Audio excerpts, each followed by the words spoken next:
जय भीम बोल रहे हैं, उसमें कह रहे हैं जय भीम क्यों बोल दिया प्रोटेस्ट पे, प्रोटेस्ट का उससे क्या काम है।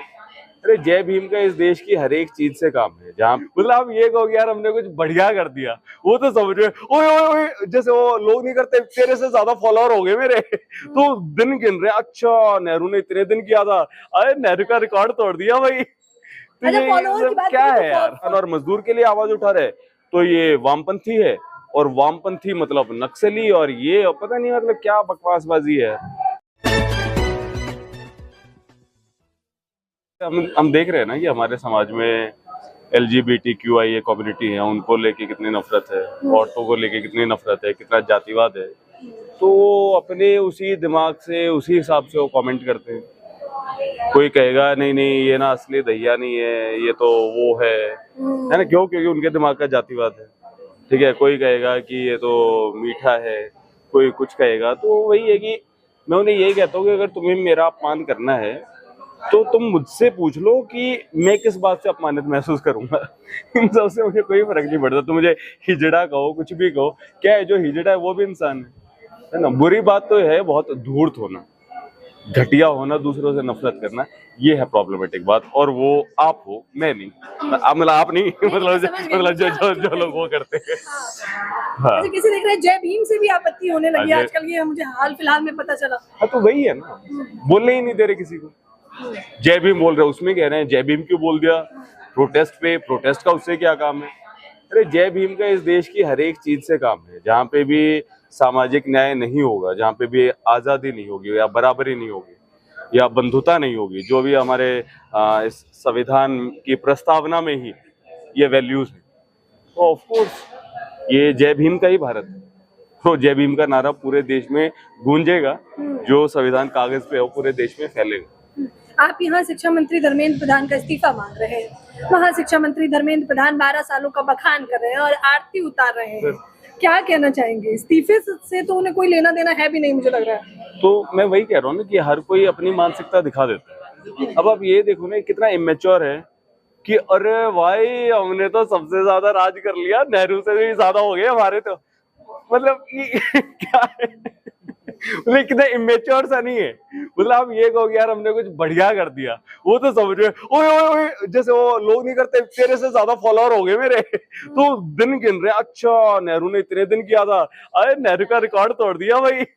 तो अच्छा, ये फॉलोअर की बात क्या करें है तो यार। फॉलोअर्स में तो कांग्रेस जनता पार्टी ने बीजेपी को भी पीछे कर दिया। तो फिर उसकी बात नहीं कर रहे। तो बताइए ना फिर। तो थोड़ा सा मतलब मेच्योरिटी दिखानी चाहिए सरकार को। ये कोई मजाक नहीं है लोकतंत्र, है ना। मजाक वगैरह आप मेरे जैसे लोगों के लिए छोड़ दो। लोग मतलब मजाक करना, एंटरटेन करना, सरकार है, थोड़ा ढंग से काम करना चाहिए। सर, कॉकरोच जनता पार्टी का जिस तरीके से प्रोटेस्ट आप लोगों ने जंतर मंतर के बाद कहा कि पूरे देश में ले जाएंगे, क्या रिस्पांस मिला आपको लखनऊ, पुणे और तमाम जयपुर में और तमाम जगहों पर? क्योंकि ये लोग कह रहे हैं कि ये सड़कों पे रिस्पांस नहीं मिल रहा जितना सोशल मीडिया पे मिला आपको। बहुत जबरदस्त मिल रहे हैं रिस्पॉन्स, और वो तो अब उनके दिमाग की बेवकूफियां हैं। अब ये हम तो उम्मीद नहीं कर रहे थे कि भाई 2.25 करोड़ फॉलोअर हैं तो 2.25 करोड़ लोग जमीन पे आएंगे। मतलब इतनी तो आई थिंक दिल्ली की टोटल पॉपुलेशन नहीं है। ये फॉलोअर्स तो पूरे इंडिया के हैं, है ना। तो लोग अब ये देखो कोई डिजिटल पेज है, उन्होंने एक डिजिटल पेज के लिए साइन अप किया है, राइट, कि बस फॉलो बटन दबाना होता है, और उनसे आप कहोगे जमीन पे आने, तो कोई आसान बात थोड़ी ना होती है। और उसमें भी हजारों फॉलोअर्स आए। हैदराबाद में इतनी भीड़ थी, पुणे में इतनी भीड़ थी, और लोग पूरे शांतिपूर्ण तरीके से, इन्होंने अपनी तरफ से वो गड़बड़ लोगों को भी भेजा, वही गड़बड़ है ना, और उन्हीं गड़बड़ लोगों को अब वो अपनी पार्टी के उसमें भी बुला रहे हैं। साड़ी पहन के जा रही है मैडम। तो फिर भी लेकिन लोगों ने कोई प्रोवोक नहीं हुआ, कुछ भी वो नहीं, बहुत शांतिपूर्ण तरीके से, लोकतांत्रिक तरीके से, बहुत ही क्रिएटिव तरीके से लोगों ने वो मतलब प्रोटेस्ट किया, और ये दिखाया कि ये जो देश की जनता है वो मरी नहीं है, वो जिंदा है और सरकार से सवाल पूछेगी। वो भर भर के आने वाले हैं लोग, तो मैसेज कर रहे हैं। कोई उसमें भी कोई पटना से आया हुआ है, कोई गुवाहाटी से। मुझे तो यार है भाई, तू केवल हमारे प्रोटेस्ट के लिए, मतलब मुझे कहना तो नहीं चाहिए, पर मुझे बहुत ये लगा यार, गजब यार। मतलब हमने इतना लोगों को इंस्पायर कर दिया, गुवाहाटी से फ्लाइट लेके लोग स्पेशली अपने खर्चे पे आ रहे हैं। आज के टाइम पे लोग अपने खर्चे पे 5 रुपए की टॉफी नहीं देते किसी को, है ना। हमने बोला है कोई यमुना नगर से, पता नहीं कहाँ से, इलाहाबाद से, हर जगह से लोग आ रहे हैं। आपका जिस तरीके से नाम कॉकरोच जनता पार्टी का उमर खालिद के साथ जोड़ा जा रहा है, कभी टुकड़े टुकड़े गए, कभी लेफ्टिस्ट, और यहाँ तक कि कह दिया जा रहा है कि आपका तो पार्टी से जुड़ा हुआ है, आम आदमी पार्टी या तमाम जगहों, तो उस पर क्या आप टिप्पणी करना चाहिए, क्योंकि लोग यही बात हर समय उठाते हैं इसी मुद्दे को लेकर। देखो, अब जिसको जो बकना है, हम किसी का मुंह तो बंद नहीं कर सकते, जिसको जो बकना है बकने दो, है ना। अब लेफ्टिस्ट, इसको भी एक एक्यूजेशन की तरह कहा जाता है। तो लेफ्टिस्ट इंडिया में कौन है पता है आपको? सबसे बड़े जो लेफ्टिस्ट है ना, वो है भगत सिंह, जो खुल्लम खुल्ला सबसे आर्डेंट लेफ्टिस्ट थे। उतना लेफ्टिस्ट तो मैं हूं भी नहीं, ठीक है। और दूसरे लेफ्टिस्ट थे नेताजी सुभाष चंद्र बोस, जिन्होंने ऑल इंडिया फॉरवर्ड ब्लॉक बनाया था। तो लेफ्टिस्ट क्या है, वो फ्रेंच क्रांति से वो चीज निकली थी कि जो राजा के खिलाफ थे, जो डेमोक्रेसी चाहते थे, ठीक है, उन लोगों को लेफ्टिस्ट कहते थे। उसी का अब इतना बॉन्डर बना देते हैं, ये लेफ्टिस्ट होते हैं। मतलब क्या कहेंगे, अच्छा, एक किसान और मजदूर के लिए आवाज उठा रहे तो ये वामपंथी है, और वामपंथी मतलब नक्सली, और ये पता नहीं मतलब क्या बकवासबाजी है। अरे एक पेपर लीक का मुद्दा है, पेपर लीक नहीं होनी चाहिए, एक सिंपल सी बात है, उसको देखो ना यार, कौन कर रहा है कौन नहीं।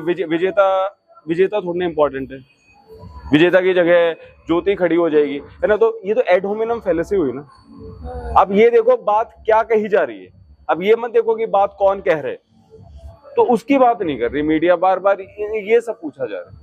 आप लोग जो अच्छे पत्रकार हो, है ना, जनता की आवाज उठाने वाले, आप उसके ऊपर फोकस लेके आओ बार बार, ये आपकी भी जिम्मेवारी सबका है यार, क्योंकि जो देश के स्टूडेंट हैं वो पूरे देश का भविष्य है, राइट। क्या टीम भी बढ़ेगी, आप लोगों को समर्थन और लोगों से मिल रहा है, क्योंकि सोनम वांगचुक, प्रकाश राज, तमाम लोग इसमें शामिल हो रहे हैं अलग अलग जगहों पे। हाँ, तो जैसे जैसे लोग आते जाएंगे, बढ़िया। आखिरी और सबसे अहम सवाल है मेरा आपसे कि अगर मान लेते हैं शिक्षा मंत्री धर्मेंद्र प्रधान अडिग है और वो इस्तीफा नहीं देते हैं विजेता, तब क्या करेंगे आप लोग? तो हम तो यही कर सकते हैं। अब ऐसा तो है नहीं कि भाई जबरदस्ती उनको कुर्सी से उठाएंगे। हम जो कर सकते हैं लोकतांत्रिक तरीके से, हम तो वही करेंगे ना। उसके बाद भी हमने एक ये मैसेज तो भेज दिया ना कि भाई हम आपका इस्तीफा मांग सकते हैं, आप यहाँ पे कोई राजा नहीं हो। फिर जो संबलपुर से आई थिंक वो हैं सांसद, तो वहां की जनता देखेगी कि अरे कैसे हमने अहंकारी और निर्लज टाइप के इंसान को हमने चुना। तो ठीक है, फिर लोकतंत्र में जैसी होती हैं चीजें, हम तो उसी हिसाब से चलेंगे, और क्या है। तो हमारी जो लोग कह रहे हैं ना, हार हो गई जीत हो गई, ये फालतू की बात है।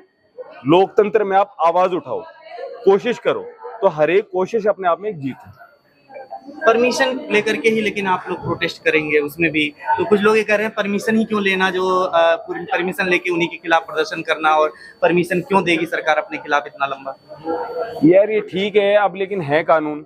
मैं मान रहा हूँ कि हाँ, इन कानूनों को भी, ऐसी नॉर्म्स को भी चैलेंज किया जाना चाहिए, है ना, कि जहां से प्रॉब्लम हो रही है उन्हीं से आप गुजरा सर थोड़ा सा प्रोटेस्ट कर लेंगे आपके खिलाफ। तो है मतलब ये चीजें, लेकिन अब है ना यार कानून, अब जो कानून है तो वही हमारे देश का कानून है, फॉलो करेंगे।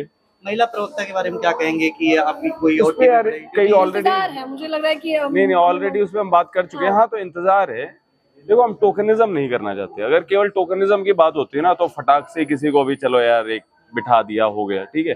तो वो नहीं है, एक ऑर्गेनिक ग्रुप है लोगों का, और उसमें जैसे जैसे चीजें हो रही है, कई बहुत सारी लड़कियां हैं जो जुड़ी हुई हैं, महिलाएं, मतलब एक बैक साइड में, तो ना हम उनको फोर्स करना चाहते कि भाई आप आगे आओ, ना हम एक टोकनिज्म करना चाहते कि चलो किसी को भी उठाया और वो किया। तो जो लोग जुड़े हुए हैं आंदोलन के साथ, उसमें से ऑर्गेनिकली कोई सामने आए, वही केवल बात है। वरना टोकनिज्म करना होता है तो पहले ही दिन पे करवर के नक्की करते हैं। एक अंतिम सवाल मेरा ये है सर कि प्रोटेस्ट में जो कुछ लोग बदनाम करने के लिए आते हैं, आपसे भी तमाम सवाल उस टाइम पे पूछे जा रहे थे कि फंड कहाँ से आ रही है, आप लगातार जवाब भी दे रहे थे, लेकिन कुछ लोग हिट लेकर के भी आ रहे थे, कोई कुछ कह रहा है। तो इन सब चीजों के लिए क्या प्रबंध है, क्या इंतजाम है आगे के आंदोलनों के लिए आपके पास? आओ यार, जितने भी जो लोग हैं, उस टाइम पे भी कुछ मतलब आतंकी भी मेरे पीछे लग गए थे, देखा था, है ना, देखा होगा आपने। तो वही है, रिस्क तो रहता ही है। बाकी कुछ लोग मेरे बचाव में चल रहे थे मेरे साथ में, है ना। एक मैम थी, वो मुझे लेके गई, उनकी कार में बैठ के हम निकले वहां से। तो ऐसे ऐसे रिस्क तो रहते ही है, पर अब वही है, किसी को थोड़ा बहुत रिस्क लेना ही पड़ेगा।